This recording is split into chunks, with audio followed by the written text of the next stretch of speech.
안녕하세요. 북신의 서재입니다.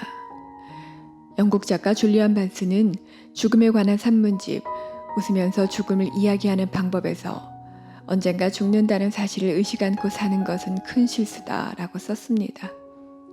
그리고 인터뷰를 통해 한국은 어떤지 모르겠는데 영국 사람들은 언젠가 자기들이 죽는다는 사실을 거의 의식하지 않고 산다.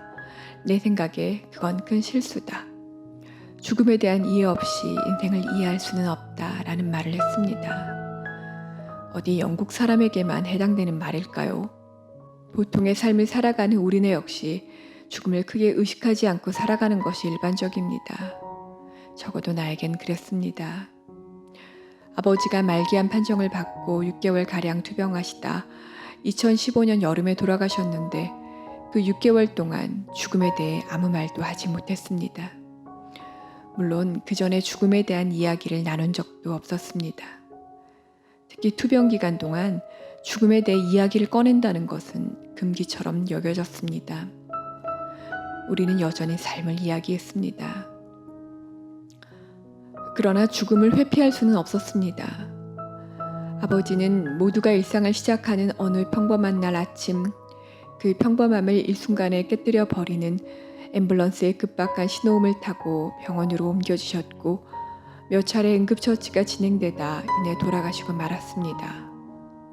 나는 임종을 지키지 못했고 동생이 전화해서 아버지가 이내 돌아가실 것 같다고 의식은 없지만 혹시 들으실 수 있으니 작별 인사를 하라고 말했습니다. 나는 생경한 그 상황에 온몸이 굳어버린 것만 같았습니다. 삶은 여기고 죽음은 저 먼 곳으로 아버지는 여전히 이곳에 계시고 싶어 한다는 것을 너무도 잘 알고 있었기에 안녕히 가시라는 이별의 인사는 차마 할 수 없었습니다. 그렇지만 이것이 마지막이 될 수 있는데 무슨 말을 해야 할 것인가.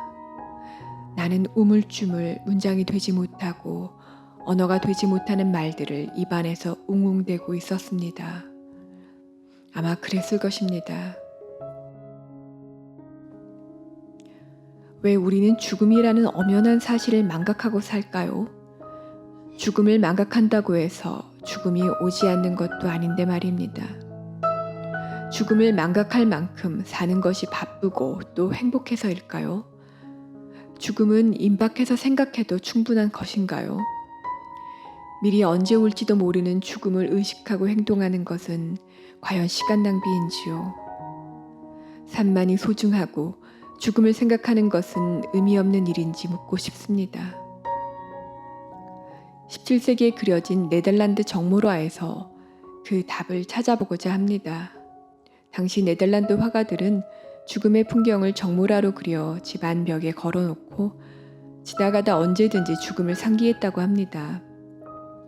지식인의 서재에는 해골이 책상 위에 올려져 있었다고 하는데요. 죽음은 늘 여기 가까이에 있는 것입니다. 그것은 외면할 수 있는 문제가 아닙니다. 죽음이 가까이 있기에 삶은 더욱 소중한 것인지 모릅니다.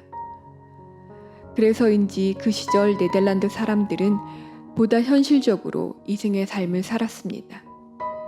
상공업이 발달했고 부를 축적했으며 소소한 일상의 행복도 놓치지 않았습니다. 죽음이 가까이 있었기 때문에 신화나 영웅담과도 같은 거창한 이야기보다 지금 내 앞의 삶에 관심을 기울였습니다. 가족이 둘러앉아 먹는 소박한 식탁, 연인에게 온 편지, 어머니의 품에 안긴 아이, 우유를 따르는 아주 짧고 단순한 행위조차 충분히 의미 있고 충만한 행복이 거기 있었던 것입니다. 물론 그 안에는 행복과 더불어 한숨과 아픔도 함께 있었겠죠. 그것이 삶일 테니 말입니다. 감사합니다.